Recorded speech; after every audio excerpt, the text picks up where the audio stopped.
നമസ്കാരം, ഞാൻ ഡോക്ടർ രമ്യ പ്രഭ, സ്വസ്തി Siddha naturopathy and Varma clinic Karette.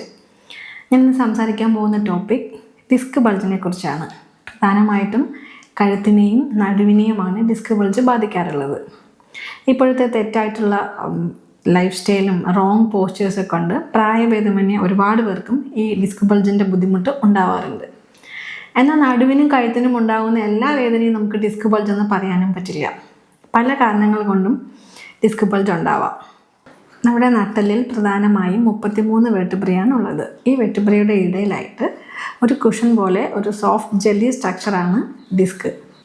പല കാരണങ്ങൾ കൊണ്ടും ഈ ഡിസ്ക് വീക്ക് ആവുകയും അതിൻ്റെ ഔട്ടർ ലെയർ ചെറുതായിട്ട് നോർമൽ പൊസിഷനിൽ നിന്ന് പുറത്തേക്ക് വരികയും ചെയ്യുന്നൊരവസ്ഥയാണ് ഡിസ്ക് ബൾജ്. ഡിസ്ക് ബൾജും ഡിസ്ക് ഹെർണിയേഷനും തമ്മിൽ വ്യത്യാസമുണ്ട്. ഡിസ്ക് ബൾജിൽ അതിൻ്റെ ഔട്ടർ ലെയർ മാത്രമാണ് പുറത്തേക്ക് വരുന്നത്. എന്നാൽ ഡിസ്ക് ഹെർണിയേഷനിൽ അതിനുള്ളിലുള്ള ജെല്ലും കൂടി പുറത്തേക്ക് വരുന്ന അവസ്ഥയാണ് ഡിസ്ക് ഹെർണിയേഷൻ. പ്രധാനമായിട്ടും കഴുത്തിനെയും നടുവിനെയുമാണ് ഈ ഡിസ്ക് ബൾജ് അഫക്റ്റ് ചെയ്യുന്നത്. കഴുത്തിനുണ്ടാകുന്നത് സെർവിക്കൽ ഡിസ്ക് ബൾജ് എന്നും നടുവിലുണ്ടാകുന്നത് ലംബാർ ഡിസ്ക് ബൾജ് എന്നും പറയാറുണ്ട്. തൊറാസിക്കിൽ ഉണ്ടാകുന്ന ഡിസ്ക് ബൾജ് വളരെ അപൂർവമാണ്. ഡിസ്ക് ബൾജിൻ്റെ പ്രധാനപ്പെട്ട കാരണങ്ങളിലൊന്ന് ഏജ് റിലേറ്റഡ് ആണ്. പ്രായാധിക്യം കൊണ്ട് നമ്മുടെ ഡിസ്കിൻ്റെ ഇലാസ്റ്റിസിറ്റി കുറയുകയും ഫ്ലൂയിഡ് കുറയുകയൊക്കെ ചെയ്യുമ്പോൾ ഡിസ്ക് ബൾജ് ആവാനുള്ള സാധ്യതയുണ്ട്. പിന്നെ റോങ് ആയിട്ടുള്ള പോസ്റ്റേഴ്സ്, കുറേ സമയം ഇരുന്നിട്ട് ജോലി ചെയ്യുക, കുറേ സമയം ഡ്രൈവ് ചെയ്യുക, തെറ്റായിട്ട് വെയിറ്റ് എടുക്കുക, ഈ സന്ദർഭങ്ങളിലും നമ്മുടെ ഡിസ്ക് ബൾജ് ആവാനുള്ള സാധ്യതയുണ്ട്. മാത്രമല്ല IT ഫീൽഡിലൊക്കെ വർക്ക് ചെയ്യുന്നവരാണെങ്കിൽ ഒരുപാട് സമയം ലാപ്ടോപ്പും കമ്പ്യൂട്ടറും ഒരേപോലെ ഇരുന്ന് നോക്കേണ്ടി വരും. മൊബൈൽ ഒത്തിരി സമയം നോക്കും. ഇനി കുട്ടികളാണെങ്കിലും കുറേ സമയം മൊബൈലിൽ ഗെയിം കളിക്കുക. വീട്ടമ്മമാരാണെങ്കിലും വീട്ടിലെ കുക്കിങ്ങിൻ്റെ ഇടയിൽ മറ്റുള്ള ജോലികളുടെ ഇടയിൽ ഫോൺ നമ്മുടെ ചെവിയിൽ വെച്ചിട്ട് ജോലി ചെയ്യുക. ഇങ്ങനെയുള്ള തെറ്റായിട്ടുള്ള നമ്മുടെ ഒരു പോസ്റ്റേഴ്സ് നമ്മുടെ ഡിസ്കിനെ നന്നായിട്ട് ബാധിക്കാറുണ്ട്. ഡിസ്ക് ബൾജ് ഉണ്ടാവാനുള്ള സാധ്യത വളരെ കൂടുതലാണ് ഇങ്ങനെയുള്ള തെറ്റായിട്ടുള്ള ലൈഫ് സ്റ്റൈല്. പിന്നെ നമ്മുടെ വെയിറ്റ് അധികമാണെങ്കിൽ ഈ ഓവർ വെയിറ്റ് കാരണം ഡിസ്കിനൊരു സ്ട്രെസ് ഉണ്ടാവുകയും ഡിസ്ക് ബൾജ് ഉണ്ടാവുകയും ചെയ്യും. സ്മോക്കിംഗ് അധികമായിട്ടുള്ളവർക്ക് ഈ ഡിസ്കിലേക്കുള്ള ഓക്സിജൻ സപ്ലൈ കുറയുകയും ഡിസ്ക് ബൾജിന് കാരണമാവുകയും ചെയ്യാറുണ്ട്. പെട്ടെന്നുണ്ടാകുന്ന ട്രോമ, ആക്സിഡൻസ്, എന്തെങ്കിലും സ്പോർട്സ് ഇഞ്ചുറി, അല്ലെങ്കിൽ സഡൻ ആയിട്ട് എന്തെങ്കിലും വെയിറ്റ് ലിഫ്റ്റ് ചെയ്യുക, വീട്ടിലെ ഗ്യാസ് സിലിണ്ടറോ അല്ലെങ്കിൽ വെയിറ്റുള്ള ഒരു ചെടിച്ചട്ടിയോ അങ്ങനെയൊക്കെ വെയിറ്റ് എടുക്കുമ്പോഴും ഡിസ്ക് ബൾജ് ആവാനായിട്ടൊരു സാധ്യതയുണ്ട്. പ്രധാനമായിട്ടും 30 മുതൽ 60 വയസ്സ് വരെയാണ് ഈ ഡിസ്ക് ബൾജ് കൂടുതൽ കാണുന്നതെങ്കിലും ഇപ്പോൾ 19-20 വയസ്സുള്ള കുട്ടികളിലൊക്കെയും ഈ ഡിസ്ക് ബൾജും ഡിസ്ക് ഹെർണിയേഷനും ഒക്കെ കാണാറുണ്ട്. IT ഫീൽഡിൽ വർക്ക് ചെയ്യുന്നവർ, ഓഫീസിൽ ജോലി ചെയ്യുന്നവർ, അത്ലറ്റ്സ്, പിന്നെ ഡ്രൈവേഴ്സ്, ഇവരൊക്കെയാണ് കുറച്ചുകൂടെ റിസ്ക് കൂടുതൽ. കാരണം ഇവർക്കൊരു ഒരേ പോസ്ചർ കുറേ ടൈം ഇരിക്കേണ്ടി വരുന്നത് കൊണ്ട് കുറച്ച് റിസ്ക് ഫാക്ടർ കൂടുതൽ ഈ ഒരു ജോലി ചെയ്യുന്നവരിലാണ്.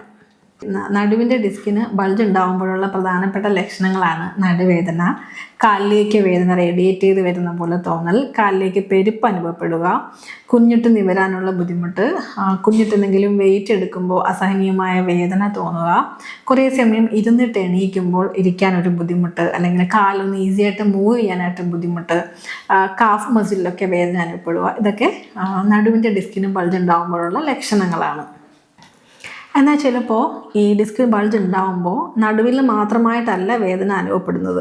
ചിലപ്പോൾ കാലിൻ്റെ ഒരു തൈസിൻ്റെ സൈഡിലായിട്ടോ അല്ലെങ്കിൽ കാവ് മസിലിലോ മുട്ടിന് അടിവശത്തോ ഒക്കെ ആയിട്ടായിരിക്കും വേദന അനുഭവപ്പെടുക. ചിലപ്പോൾ വേദന ഒന്നും അനുഭവപ്പെടില്ല, ഒരു മരവിപ്പ് മാത്രമായിരിക്കും. നമുക്ക് തൊട്ടാൽ പോലും സെൻസേഷൻ ഇല്ലാത്ത പോലൊരു മരവിപ്പ്, അല്ലെങ്കിൽ ഒരു പെരുപ്പ്, കുറച്ച് ദൂരം നടക്കുമ്പോൾ, സ്റ്റെപ്പ് കയറുമ്പോൾ, കുറേ സമയം ഇരിക്കുമ്പോഴൊക്കെ കാലിലൊരു പെരുപ്പ് അനുഭവപ്പെടുക. ഇങ്ങനെയൊക്കെ ലക്ഷണങ്ങൾ കണ്ടാലും നമുക്ക് ഡിസ്കിന് എന്തെങ്കിലും കംപ്ലൈൻ്റ് ഉണ്ടോ എന്നുള്ളത് ശ്രദ്ധിക്കണം. കഴുത്തിൻ്റെ ഡിസ്കിന് ബൾജ് ഉണ്ടാകുമ്പോഴുള്ള പ്രധാനപ്പെട്ട ലക്ഷണങ്ങളാണ് കഴുത്തുവേദന, ഷോൾഡർ വേദന, കൈയിലേക്ക് വേദന അനുഭവപ്പെടുക, കൈയിലേക്ക് പെരുപ്പ്, ചിലപ്പോൾ നമുക്ക് 5 വിരലും പെരുത്തിരിക്കുന്ന പോലെ തോന്നും, ചിലപ്പോൾ 1-2 വിരലുകൾ മാത്രമായിരിക്കും.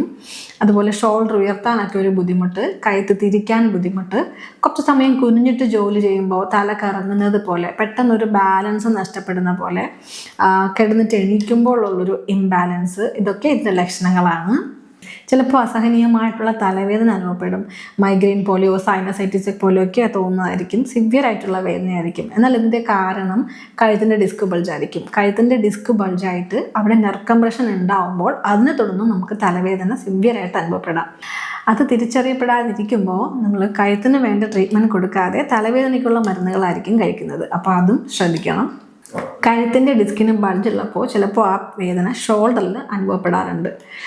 ഷോൾഡറിൽ സിവിയർ പെയിൻ, കൈ ഉയർത്താനുള്ള ബുദ്ധിമുട്ട്, മുകളിലിരിക്കുന്ന സാധനങ്ങളൊക്കെ എടുക്കാൻ ബുദ്ധിമുട്ട്, കൈ പുറകോട്ട് തിരിക്കാനുള്ള ബുദ്ധിമുട്ട്, കുറച്ചധികം സമയം എഴുതുമ്പോൾ ഷോൾഡറിലേക്കൊരു തരിപ്പ്, കഴപ്പൊക്കെ അനുഭവപ്പെടുക, തള്ളവിരലിലൊരു കുത്തുന്ന പോലെ ഒരു പ്രിക്കിംഗ് പെയിൻ തോന്നുക, ഇങ്ങനെയുള്ള ലക്ഷണങ്ങൾ കാണുമ്പോഴും നമ്മൾ കൈവേദനയോ ഷോൾഡർ വേദനയോ മാത്രം ശ്രദ്ധിക്കാതെ കഴുത്തിൻ്റെ ഡിസ്കിന് എന്തെങ്കിലും പ്രോബ്ലം ഉണ്ടോ എന്നുള്ളത് ഡയഗ്നോസ് ചെയ്യണം. നടുവേദന അനുഭവപ്പെടുമ്പോൾ പലരും അത് കാര്യമാക്കാറില്ല.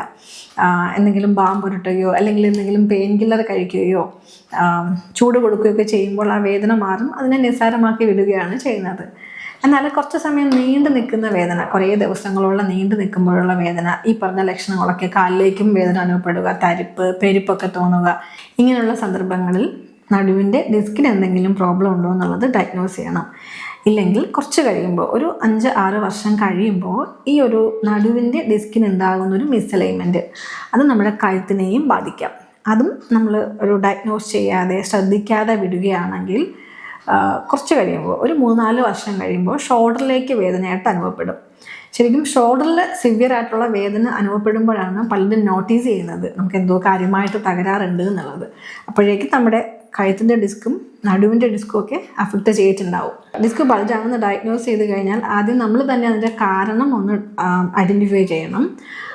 നമ്മളുടെ ലൈഫ് സ്റ്റൈൽ കൊണ്ടുള്ള കാരണങ്ങളാണെങ്കിൽ നമുക്ക് തന്നെ അത് കറക്റ്റ് ചെയ്യാൻ പറ്റും. പോസ്ചർ കറക്ഷൻ ചെയ്യാം, സ്മോക്കിംഗ് നിർത്താം, വെയിറ്റ് കുറയ്ക്കാം, അതുപോലെ ഒരേപോലെ ഇരുന്നിട്ടുള്ള ജോലിയിൽ ഇടയ്ക്കുള്ള സ്ട്രെച്ചസും കാര്യങ്ങളൊക്കെ ചെയ്യാം. അങ്ങനെയൊക്കെ നമുക്ക് ആ പോസ്റ്ററിനെ മെയിൻറ്റെയിൻ ചെയ്യാം.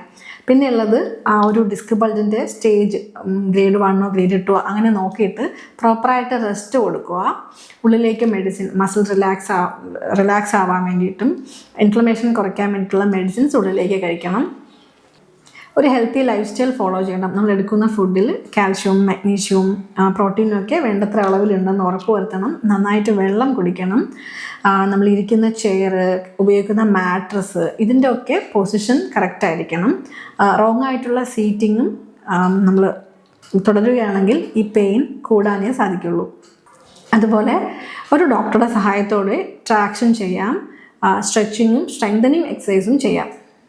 എല്ലായ്പ്പോഴും ഡിസ്ക് ബൾജിന് സർജറി മാത്രമല്ല പരിഹാരം. നമ്മുടെ ലൈഫ് സ്റ്റൈൽ കൊണ്ട്, നമ്മുടെ കൃത്യമായിട്ടുള്ള ചിട്ടകളും രീതികളും കൊണ്ട് നമുക്കിതിനെ തിരിച്ചു കൊണ്ടുവരാൻ സാധിക്കും. ലൈഫ് ലോങ് പെയിൻ ഫ്രീ ആയിട്ട് ജീവിക്കാനും സാധിക്കും. ഒരു തവണ നമ്മൾ ഈ ഡിസ്കിനെ കറക്റ്റ് ചെയ്താലും പിന്നെയും നമ്മുടെ ലൈഫ് സ്റ്റൈൽ തെറ്റായിട്ടാണെങ്കിൽ, നമ്മുടെ പോസ്റ്റർ റോങ് ആണെങ്കിൽ, പ്രോപ്പറായിട്ടുള്ള എക്സസൈസ് ഇല്ലെങ്കിൽ ഇത് പിന്നെയും തിരിച്ചു വരാനുള്ള സാധ്യതയുണ്ട്. അപ്പോൾ വൺ ടൈം നമ്മളിതിനെ കറക്റ്റ് ചെയ്തിട്ട് yoga, pranayama, strengthening exercise, stretching exercise ഇതൊക്കെ ചെയ്ത് നമ്മുടെ മസിൽസ്, പ്രത്യേകിച്ച് നമ്മുടെ നടുവിലെയും കഴുത്തിലെയും വയറിലെയും മസിൽസ് വളരെ സ്ട്രോങ് ആയിട്ട് മെയിൻറ്റെയിൻ ചെയ്താൽ മാത്രമാണ് നമുക്ക് ആ ഡിസ്കിനെ അതേ പ്ലേസിൽ നിലനിർത്തി കൊണ്ടുപോകാൻ സാധിക്കുന്നത്. പ്രസവശേഷം നടുവേദനയും കഴുത്തുവേദനയും കൂടുതലായിട്ട് കാണാറുണ്ട്. അതിൻ്റെ പ്രധാനപ്പെട്ട കാരണങ്ങളിലൊന്ന് ഹോർമോൺ ചേഞ്ചസ് കാരണം ലിഗമെൻസും മസിൽസും ഒക്കെ ലൂസ് ആവാറുണ്ട്. പിന്നെ കുഞ്ഞിനെ ഫീഡ് ചെയ്യേണ്ട ഭാഗമായിട്ടും കുറേ സമയം ഇരിക്കേണ്ടി വരുമ്പോൾ നമ്മൾ പോസ്റ്റർ ഒന്നും ശ്രദ്ധിക്കാറില്ല. ഒരുപാട് സമയം ഇരിക്കുക, റോങ് ആയിട്ടുള്ള ചെയറിൽ, ബാക്ക് വശം കുഴിഞ്ഞിട്ടുള്ള ഒരു ബക്കറ്റ് ഷേപ്പിലുള്ള ചെയറിലൊക്കെ ഒരുപാട് സമയം ഇരിക്കുക, കഴുത്ത് കുഴിഞ്ഞിട്ട് ഫീഡ് ചെയ്യുക, പ്രോപ്പറായിട്ട് നമ്മുടെ കഴുത്തിൻ്റെ ഒരു അലൈൻമെൻറ്റ് ശ്രദ്ധിക്കാതെ കുറേ സമയം ഇരുന്നിട്ട് ഫീഡ് ചെയ്യുക, അങ്ങനെയൊക്കെ വരുമ്പോൾ ഈ മസിൽസിന് ഓവർ സ്ട്രെയിൻ വന്നിട്ട് ഈ കഴുത്ത് വേദന, നടുവേദനയൊക്കെ വരാറുണ്ട്. കിടക്കുമ്പോൾ നമ്മളുടെ പോസ്റ്റർ മെയിൻറ്റെയിൻ ചെയ്യാതെ ആ ഒരു കൈയുടെ പൊസിഷൻ എപ്പോഴും അങ്ങനെ വെക്കുന്ന കാരണം കൈയിലേക്ക് വേദന, പെരുപ്പ്, തള്ളവിരലിൽ നല്ലതായിട്ട് വേദന അനുഭവപ്പെടാറുണ്ട്. പ്രസവത്തെ തുടർന്ന് കോർ മസിൽസും ബാക്ക് മസിൽസും വീക്ക് ആവുന്നത് കാരണം സ്പൈനിന് വേണ്ടത്ര സപ്പോർട്ട് കിട്ടില്ല. പിന്നെ ശരിയായിട്ട് ഉറങ്ങാൻ പറ്റാറില്ല. അതുകൊണ്ട് തന്നെ പ്രോപ്പറായിട്ട് റെസ്റ്റും കിട്ടാറില്ല. അപ്പോഴും നമ്മുടെ മസിൽസിൻ്റെ ഹെൽത്തിനെ ഇത് ബാധിക്കാറുണ്ട്. ഈ സമയത്ത് വെയിറ്റ് അധികം കൂടുന്നത് നടുവിന് അധികമായിട്ട് ബുദ്ധിമുട്ടുണ്ടാക്കാറുണ്ട്.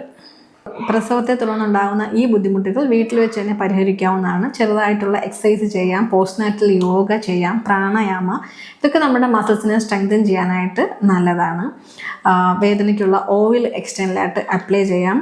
ചൂടുവെള്ളവും തണുത്ത വെള്ളവും മാറി മാറി വേദനയുള്ള ഭാഗത്ത് വെച്ച് കൊടുക്കാം.